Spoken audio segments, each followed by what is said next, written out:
GST input എടുക്കുന്നതിനെ പറ്റിയാണ് ഞാൻ ഈ പറയുന്നത്.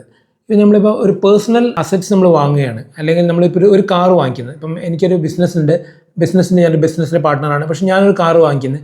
അപ്പോൾ കാർ വാങ്ങിക്കുമ്പോൾ കാറിന് എന്തായാലും GST കൊടുക്കുന്നുണ്ടാവും, ഒരു ഇൻപുട്ട് ഒരു പെർസെൻറ്റേജ് ഉണ്ടാവും. ഇപ്പോൾ ലക്ഷറി കാറാണ് 28%, 20% ആ റേറ്റിലൊക്കെ വരുന്നുണ്ടാവും.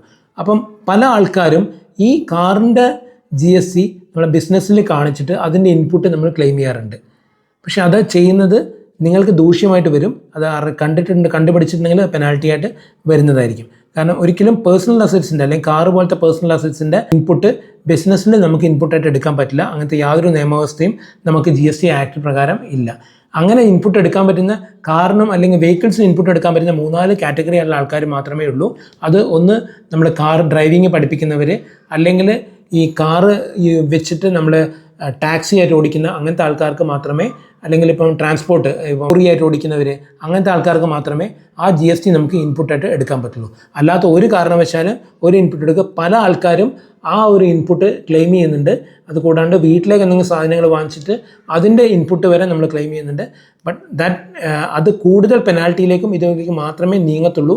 അതെന്തായാലും GST ഡിപ്പാർട്ട്മെൻറ്റ് കണ്ടുപിടിക്കും. അത് കണ്ടുപിടിച്ച് കഴിഞ്ഞാൽ അത് കൂടുതൽ ദൂഷ്യവശം, വെറുതെ പെനാൽറ്റി നമ്മൾ കൊടുക്കേണ്ടി വരും.